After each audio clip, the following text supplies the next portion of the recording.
His dark eyes met hers, and for a second she stopped breathing. There was no ride car, no traffic jam, no honking car horns. Just her and a sexy AF stranger in the back of a dark SUV. She didn't even know the man's name, but it didn't matter. She could tell everything she needed to know by the way he was looking at her now. He wanted her. His hand covered her knee, and she felt a spark shoot up through her thigh-high stockings and sizzle low in her stomach. She froze, heart thudding, as he inched up beneath the hem of her miniskirt. He paused, silently asking for consent. Did she want this? His hands on her in the back of this ride? If she were honest with herself, she'd be thinking about it the second she'd laid eyes on Mr. Eye Candy. She nodded once, slowly, never breaking eye contact. Her costume made her bold, and so did the fact that she didn't know this man. She could do whatever she wanted in the back seat of this car. Who would he tell? Who would even need to know she could break her rules just this once? His big, strong hand ran up the length of her thigh, stopping just short of the edge of her frilly thong. She sucked in a breath. She'd never done anything like this before, not once, and here she was about to let a man touch her there in public. But she wasn't herself, she remembered. This was Halloween, when she could be anyone else, and tonight she'd be the kind of woman who demanded what she wanted and got it. To hell with consequences. She'd be someone else, and maybe, just maybe, she'd like it. She slipped her knees apart, and he pushed upward gently, caressing the thin fabric of her underwear. A million nerve endings came alive at once. The slow-burning embers fanned into flames.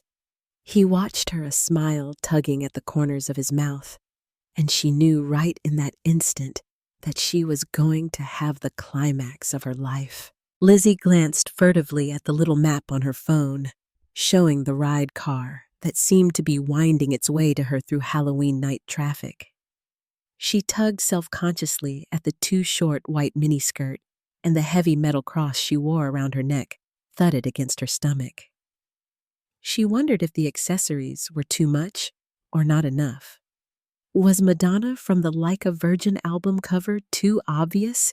Vance and Tanner, her best friends, were throwing the mother of all Halloween parties, and she wasn't about to let them down. Besides, she'd always loved Halloween, loved that it gave her, the normally buttoned-up librarian, a chance to wear things she'd never dream of wearing in public on an ordinary day, like the sky-high white stilettos on her feet and the lacy corset that made her seem like she actually did have cleavage. A lie, all a lie, thanks to the double cup enhancement Wonder Bra by Victoria's Secret. Still, the outfit made her feel dangerous, sexy, adventurous. All things she wasn't in her daily life. She glanced back at her phone and noticed the ride was less than a minute away. She was late already, and so she dashed out to the front of her apartment in Denver's River North Art District.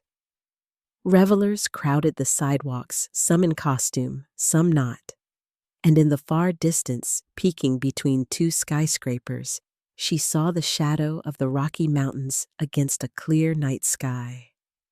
She saw a black ride SUV and glanced at the screen of her phone. Yep, that had to be it. Then the car flashed its brake lights and looked as though it were about to pull away. "Wait!" she cried, waving an arm frantically as she jogged over to the street, well aware that she was already running late for the party, and she had at least a 20-minute trip ahead of her.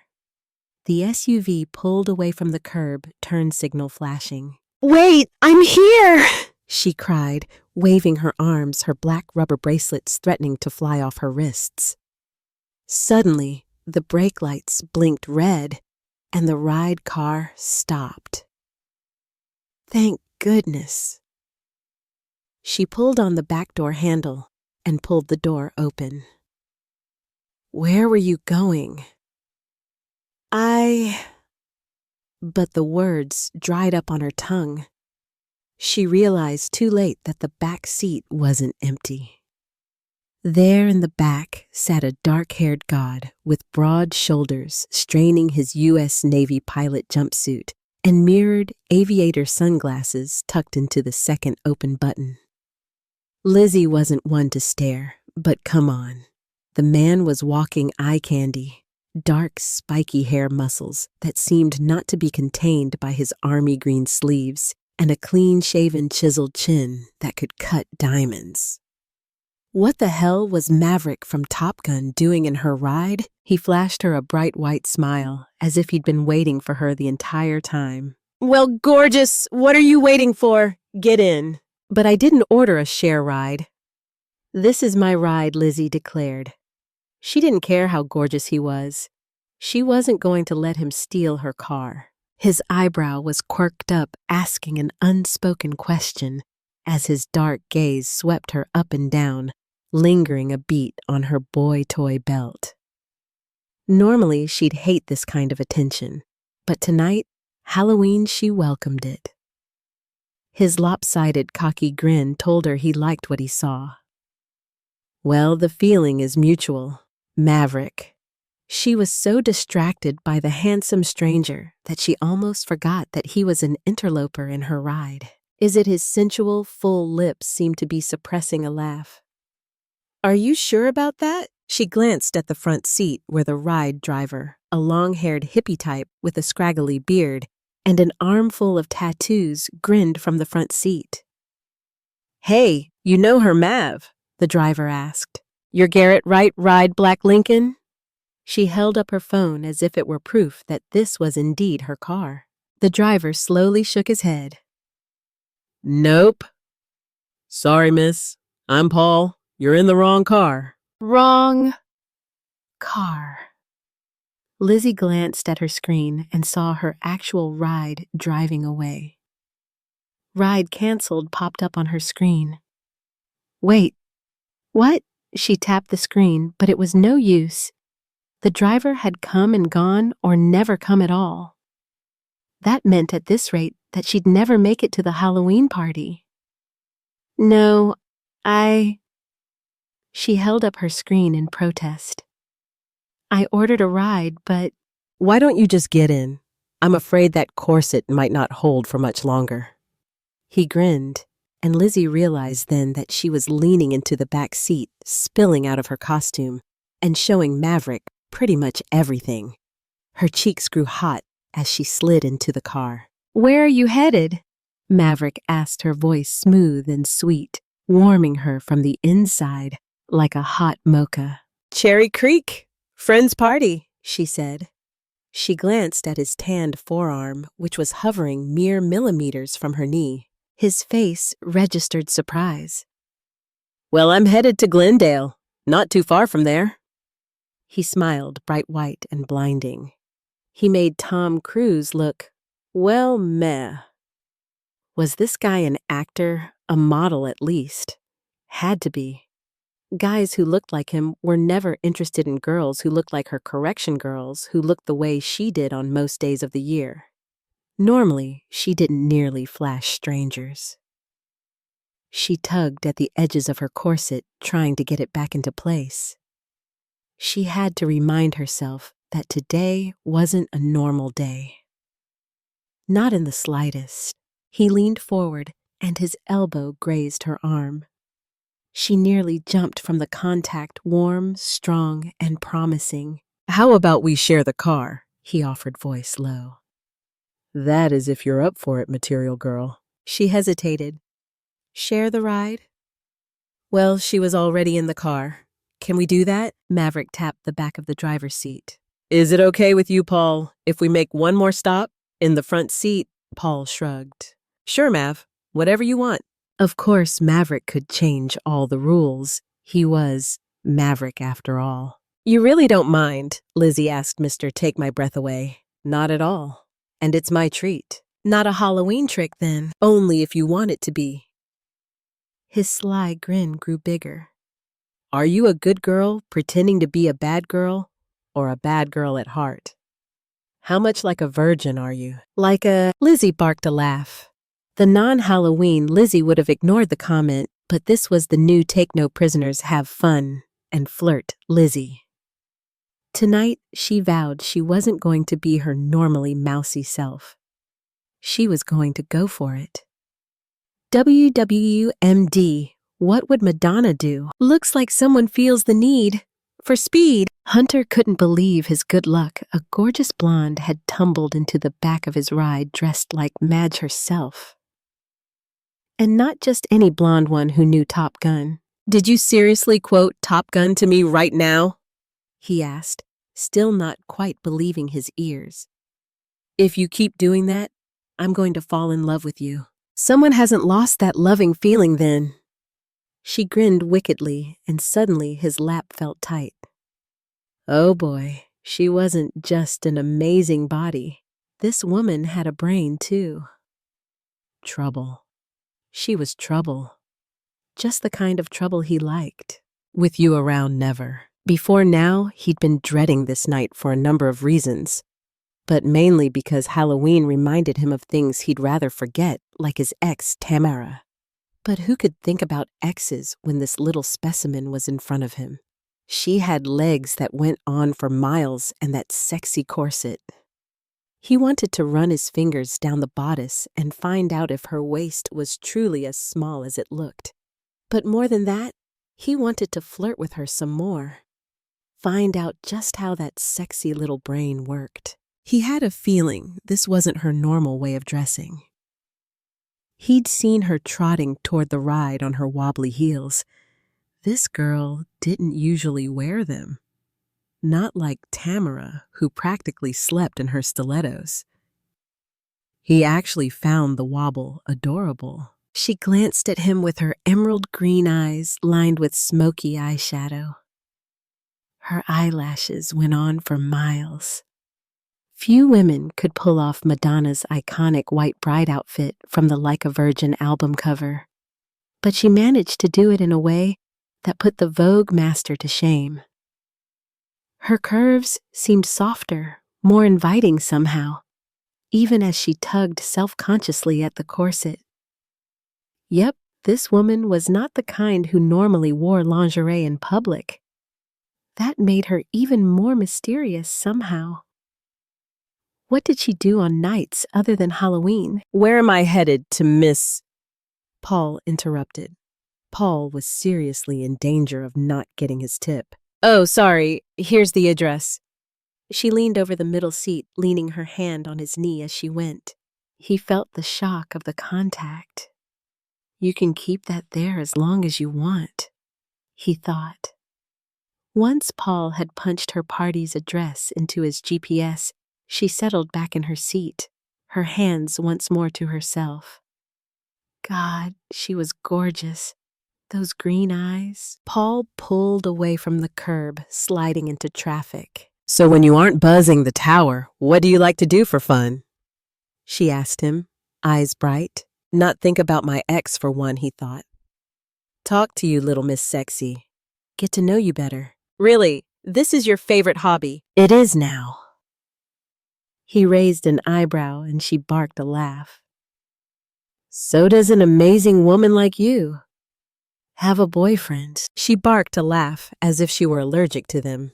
Boyfriend me no. How about you, boyfriend? Or girlfriend? I'm straight, he clarified. She looked relieved. Good. So girlfriend. Hunter thought about Tamara. No, he didn't have anyone. No matter how often she might have drunk-dialed him this month. He shook his head. Nope, he said, failing to mention that he'd been considering proposing to Tamara, even though he now knew that would have been the biggest mistake of his life. Uh-oh. On the rebound, you are dangerous then. She bit her lip and twirled a bit of curly blonde hair around her finger. He inhaled and got a whiff of her tantalizing perfume, something with a hint of coconut, as if she'd just come from the beach. He loved that smell. The best kind of dangerous, he said, and she laughed a little. Who doesn't love a little bit of danger? Her green eyes shone. That's what I'm saying. He leaned in and lowered his voice. I was thinking, we probably only have 15 minutes in this car. We should make the most of it. What did you have in mind? She leaned forward, and her crimped hair fell over her forehead. He tried to keep his eyes there and not let his gaze wander down to her corset, where her cleavage was on full display. I have so many things in mind, he thought, but all of them require a bed and more than 15 minutes. Well, I don't know about you, but I'm feeling this crazy chemistry between us, which is going to make the whole ride awkward. Oh, I agree. Awkward. She bit her full lip and nodded fiercely. So, I think we should just kiss each other, you know? Then we can sit back and enjoy the ride. He gestured to the scenery flowing outside the window. Otherwise, you'll just be staring at my lips the whole time, and I'll have to pretend you're not awkward. You think I want to kiss you? She quirked an eyebrow, her green eyes flashing with amusement. Oh, I know you want to kiss me. She quirked an eyebrow, her green eyes flashing with amusement. Oh, I know you want to kiss me. A blush crept up her cheek. You always so sure of yourself, Maverick. Her green eyes glowed. Flirting check. Was she moving closer to him? Suddenly, their legs touched. He could almost feel the softness of her outer thigh against his leg. Warm, inviting. Well, damn. Suddenly, the night seemed a whole hell of a lot more interesting. The material girl wrapped a bit of hair around her finger, her red lips quirking up in a smile. You sure it's just not you who wants to kiss me? Boy, this woman was gorgeous. Oh, I know I want to kiss you too. That's why it would be a tragedy if we don't. He grinned. Besides, if we don't, then we'll get to your destination, and we'll awkwardly stare into each other's eyes, and then Paul will get upset. And, we can't upset Paul. That's just rude. Paul glanced at Hunter in the rear view and grinned. Oh well, if it's for Paul's sake. Material girl took the cross around her neck and wrapped the chain once around her finger. Why didn't you say so? She bit her full pink lower lip. This was a woman who knew what she wanted. He liked that. Oh, it was on. He looked at the woman's full lips, just parted. He would give her a kiss of a lifetime. He thought, one that would leave her begging for more. For Paul, he said, moving closer to her. For Paul, she murmured, lips so close to his, they were almost touching. Lizzie just agreed to kiss the hottest man she'd ever met. I'm taking this whole material girl thing too far, she thought, glancing anxiously at the driver in the front seat. Would Paul watch? Then she glanced at the man's dark, playful eyes and thought, who cares if he does? Lizzie was flirting with danger, and she liked it. Besides, wasn't this what Halloween was for taking risks, putting herself out there? Kissing amazingly hot men who probably wouldn't give her the time of day if she was wearing her normal tortoiseshell glasses and prim librarian's button-up Oxford. He reached up and touched her cheek gently, and the caress made her shiver. He was going to take his time, she realized, and she liked that. His lips met hers gently at first, gentlemanly. They were firm and in control as he deepened the kiss a little, putting his hand on the small of her back and leading her closer. Not that she needed to be told to do that as she pressed her leg into his, deepening the connection. He tasted like the cinnamon gum he'd been chewing, sweet and spicy. His lips, soft but in control, pressed against hers, opening just a little. How she wanted to taste him more. How she wanted more. He pulled away first, and when her eyes fluttered open, she found herself staring into his big brown eyes, losing herself there for a minute. Her heart thudded hard in her chest. It was a teasing kind of kiss, one that promised more. "Not bad, flyboy," she murmured, her voice low. She realized her heart was thudding in her chest. He'd gotten her blood pumping. God, she missed this feeling. Missed a man's strong touch. Missed the intimacy of lips on lips. But that little kiss had sent a white-hot bolt of need through her body. Now she itched for more. A sudden screech of tires and blast of a horn brought her to her senses. She grabbed the back of the seat to steady herself, and Maverick grabbed her waist, keeping her from flying into the front seat across the gear shift. Lizzie looked up in time to see the brake lights of the car in front of them that they'd almost hit. The sudden stop sent Lizzie nearly into Maverick's lap. "Whoa," Paul said, glancing back at them apologetically. "Sorry, guys. Traffic jam." He motioned to the stack of a dozen cars in front of them. The light changed red a few cars in front of them, and several cars were stuck in the intersection. Lizzie felt heat creep up her neck. She'd nearly forgotten Paul was even there. She wondered how much he'd seen. Did she care? She was never going to see either of these men again. This was Halloween.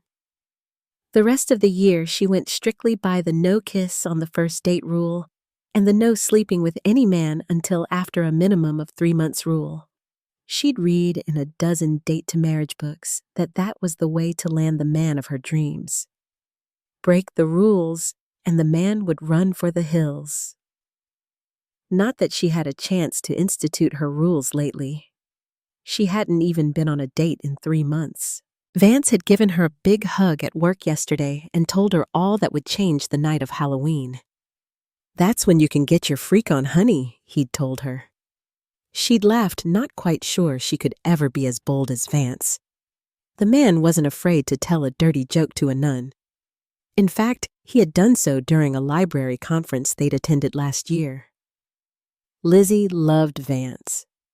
He was the big brother she'd never had, and all the things she wasn't fearless bold and always impeccably dressed. Vance had also made it his mission to get her hooked up with someone ever since he'd gotten married to his longtime boyfriend last year. "This might take a while," Lizzie said, noticing the cars ahead of them weren't moving at all, despite the light change. "Accident up ahead, maybe? I know something we could do to pass the time." Maverick put his heavy hand on her knee, and she nearly stopped breathing. He caressed her inner thigh with the pad of his finger. A million dirty thoughts ran through her mind at once. Was he going to touch her? There. "Bold, aren't you?" she managed, even though her throat felt thick, and she was distracted by the fact that all the nerve endings in the delicate skin of her thigh had come alive under his touch. "Only when I know what I want." And what's that? Lizzie intended to sound sexy and sultry, but instead, her voice came out nearly as a croak. She couldn't look at the man's dark eyes without feeling a tingle of nerves, but he leaned forward, then his lips grazing her ear as he pulled her close enough to whisper the single-word answer in her ear. "You!" Lizzie felt as if her stomach had turned to molten goo. He wanted her. Here in the back seat of the ride, would she do it? Was she really considering having sex with a stranger within inches of Paul the driver? What on earth had come over her? But she knew the answer to that. It was Maverick, those eyes, and that perfectly chiseled chin. This was what had come over her. Part of her feared that she'd do whatever he asked whenever he asked it. He squeezed her knee and she nodded. "What am I doing?" the sane, buttoned-up librarian shouted in her head. She pushed the uptight warnings away. "I'm doing what Madonna would do, for once in my life." Playing by the rules got me nowhere. She swung her knee over his lap so that one of her legs was over his, the other stretched out behind Paul's seat. Maverick looked at her, his expression silently asking for consent. She nodded once, lips parting. Yes, this was what she wanted, as he moved his hand up her thigh. His strong, big hand. She wanted his hands on her. God, did she want this? The driver's chair shielded their bodies, and Lizzie reached out too, her hands on the front of his jumpsuit. She looked down, surprised to find that she wasn't the only one affected by the close proximity. She felt him thick and hard. Oh my, this pilot was packing some serious heat. She worked him through the heavy fabric, delighting in how he responded to her touch.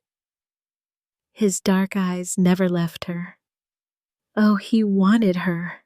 She was thrilled by the want, by the need she saw in his face. I'm doing this, she thought. I'm making you want. She felt heady by the power of it, by making this sexy hunk of a man yearn. He grew beneath the steady work of her fingers. Yes, she thought. Want me? Want this? Somewhere far off, they heard ambulance sirens. It must have been an accident up ahead, Lizzie thought, as the light again changed ahead of them. But no car moved. How long did they have? 10 minutes? 15? Would Paul even notice them? He seemed to have his head buried in the screen of his phone. A low, almost inaudible growl escaped Maverick's throat. She could feel his need beneath her hands. Loved that she made him feel like this, and that nobody knew. She glanced at the other cars nearby, the other drivers and passengers oblivious to the fact that she was making the stranger rock hard. She had all the power, and she loved it. She went for the zipper of his jumpsuit, but then he stopped her with one hand. He slowly shook his head, and then he moved his hand further up her thigh. Her hands froze then. Was she going to let him do the same to her? Was she going to let him touch her? She realized in that moment that she'd wanted this since the second she'd laid eyes on him in the back of this ride. Yes, she wanted his hands on her. She wanted to feel his touch. He inched up beneath the hem of her dress. Yes, she thought. Oh, God, yes. Hunter felt his rock-hard erection straining against the fly of his pants. She'd taken him from nothing to ready for anything in less than 2 seconds, a land speed record as far as he was concerned. Who was this woman, bold, fearless, and sexy as hell? Madge herself couldn't be this hot even in her prime. Hunter had nearly lost it, nearly come right there. He'd almost lost his mind and something else beneath the sensual touch of this woman. And now it was time for him to drive her crazy. He wasn't sure if this was all the best treat or the best trick of Halloween of all time, but whatever it was, he didn't want it to stop. Besides, now it was his turn to drive her wild, and he had a feeling she could get wild. He inched his hand up her skirt, delicately, teasing the outer rim of her lace thong, and he slipped past it, finding her bare wet and so very, very ready. She opened her legs wider, one knee over his, and he gently worked her with his left hand. Instantly, her pupils grew big, and her big lips parted with want. That's it, sexy, he thought. You need this. He stroked her gently, slowly, teasing her as she gripped his shoulder harder. She felt so wet, so hot, as a little murmur of want escaped her lips. She bit her lip, desperate to keep her pleasure silent. God, he loved making this woman want. He longed to see her in his bed, loud and moaning. But here in this back seat, they shared a naughty moment, and he loved it. Loved that he had his hands on her, in the deepest, most secret part of her, and Paul had no idea. Hunter worked her expertly and felt her pelvis move in rhythm to his pace. That's it. Come for me, he silently commanded. You need this release. You deserve this. Come for me. She stiffened her legs, pushing wider, and in that second he knew she was going to come. Lizzie felt wild from want from heat, and her body had taken control of her good sense. His touch drove her over the edge. She could no more resist where he was taking her than she could stop breathing. He seemed to read her mind, knowing exactly what she wanted, what she needed. In that second, her whole body felt as if it exploded with pleasure. Every single nerve ending in her body been alive, and she wasn't in the back of a car anymore. She was in her own mind, her own body, riding the wave of pure ecstasy that took her to her climax and beyond. Did she cry out? She didn't even know. She was no longer in control, no longer the by-the-rules librarian, the woman who spent her spare time adopting foster kittens. She'd let a perfect stranger make her come, pleasure her right in public, not caring who saw. The car moved, then the traffic jam suddenly easing. They'd moved the accident from the road, Lizzie guessed. She met Maverick's gaze, and their eyes locked. How are you feeling? He murmured, and a cocky smile quirked the corner of his mouth. Fantastic, she said in a whispered exhale. Her body still tingled from the aftermath of her climax, the good chemicals firing in her brain like a lightning storm. This man made her come so hard in literally 2 minutes in the back of a ride. That had never happened to her before. Not once. Not ever. She blamed her man drought. It had made her desperate on the edge.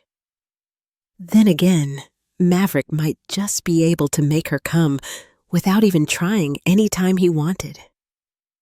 He pulled her close. You are the sexiest woman I've ever met, he murmured, his deep voice making her earlobe tingle. This man thought she was sexy. This man. Surely he knew the truth. He kissed her, then fierce, passionate, holding nothing back. I want to get to know you better. What are your plans tonight? My friend's 80s party, she said, and then felt struck by inspiration. You're all dressed for it. Why don't you come? The last part was out of her mouth before she even thought of the consequences. What was she doing by inviting this stranger out? He hesitated, just a beat, and disappointment hit her like a cold rain. He's not interested in you, Lizzie. He's the kind of guy who kisses girls and rides all the time. Walking around with you in public is a whole other animal. His phone binged, then a message coming in. From Tamara. Who was Tamara? His ex had rotten timing. I need you.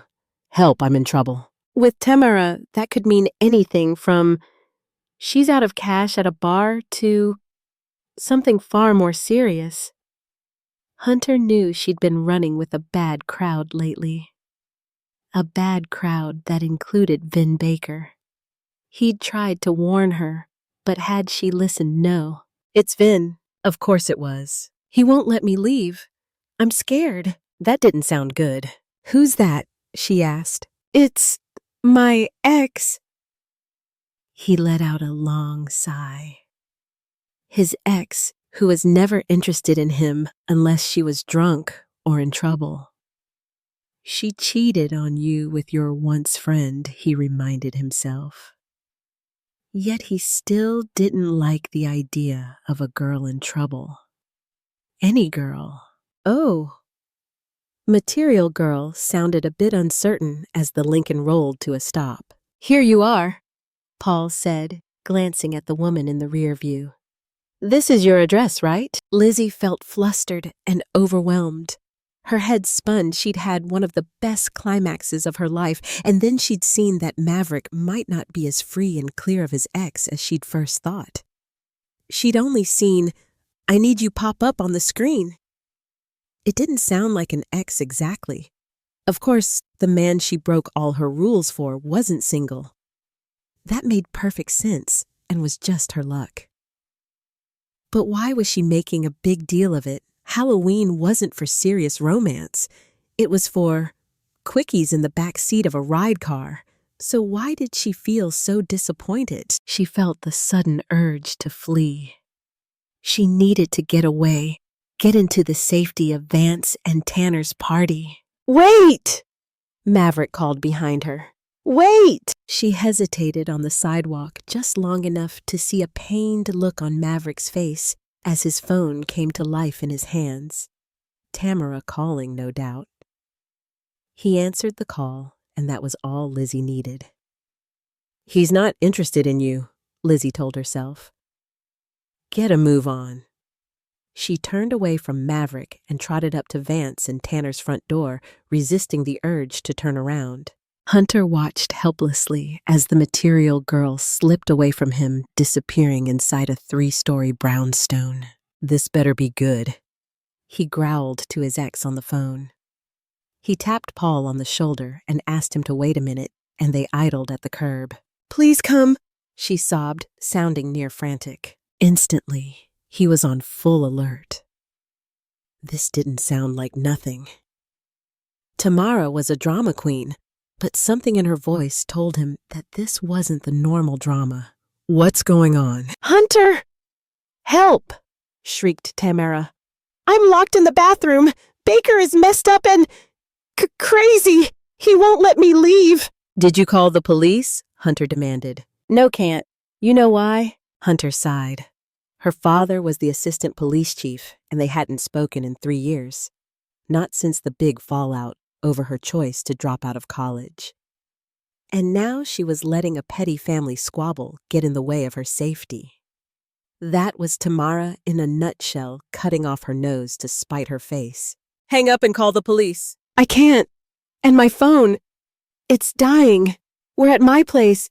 Please. He heard a roar, then the sound of a man yelling Vin, most likely. Tamara shrieked, and then the line went dead. Well, hell.